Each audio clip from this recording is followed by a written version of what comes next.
ఏఐని పిలవటం అంటే పిశాచాన్ని పిలిచినట్టే అని ఎలన్ మస్క్ అన్నప్పుడు అతని హెచ్చరిక మన భవిష్యత్తుపై ఒక తీవ్రమైన ప్రభావాన్ని చూపింది.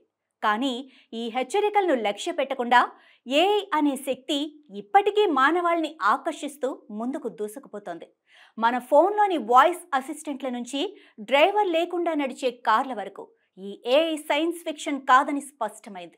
గూగుల్, ఫేస్బుక్ వంటి డేటా ఆధారిత దిగ్గజ సంస్థలు ఈ రంగంలో మరింత వేగంగా దూసుకుపోతున్నాయి. ఈ వేగవంతమైన మార్పును అర్థం చేసుకోవటానికి మనం కొత్త రకమైన అక్షరాస్యతను అంటే ఏఐ లిటరసీని మన పాఠశాలల్లో, ఉన్నత విద్యా సంస్థల్లో అభివృద్ధి చేయాల్సిన అవసరం ఏర్పడింది. ఇప్పుడు ఏఐని ఉపయోగించని రంగం అంటూ ఏదీ లేదు.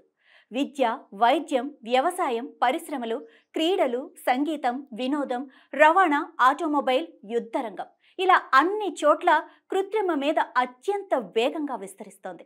ఇకపై ఏఐ వాడకం గురించి తెలియని వారు అనాగరిక జనాభాలో చేరిపోతారు.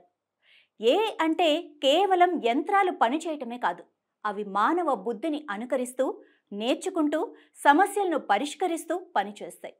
ఎలన్ ట్యూరింగ్ నమూనాలో మానవులతో సమానంగా మాట్లాడగల చాట్బాట్లు, సమర్థంగా లక్ష్యాలను చేరుకునే రేషనల్ ఏజెంట్లు మొదలైనవన్నీ ఏఐ పరిమితులను విస్తరించాయి. కానీ ఈ శక్తి అనేక సవాళ్లను కూడా తీసుకొచ్చింది. ఓపెన్ ఏఐ 3, గూగుల్ జెమినీ 2.5 వంటి తాజా మోడల్స్ నూతన దిశగా దూసుకుపోతున్నాయి. వెబ్లో తాము శోధించి, కోడ్ రాసి, గ్రాఫ్లో రూపొందించి, వివిధ మాధ్యమాలను కలిపి మంచి ఫలితాలను ఇస్తున్నాయి. ఇలాంటి పరిస్థితుల్లో ఏఐ లిటరసీ మనకు అత్యవసరం. ఇది కేవలం టెక్నాలజీని ఉపయోగించటమే కాదు, దాని వెనుకున్న దానిని కూడా గుర్తించటం అవసరమే. కనుక ఏఐ సామాజిక ప్రభావ విధానాలను కూడా అర్థం చేసుకోవటం, వాటి పరిమితులను, ప్రభావాలను, మానవ హక్కులపై దాని ప్రభావాన్ని విశ్లేషించగలగటం కూడా చాలా ముఖ్యం. వ్యక్తిగత డేటా భద్రత, సమాచారం వాస్తవికత, నైతికత ఇవన్నీ ఈ అక్షరాస్యతలో ఇమిడి ఉన్న భాగాలే. ఇప్పుడు ప్రపంచం మొత్తం ఈ కృత్రిమ మేధ చుట్టూ తిరుగుతోంది.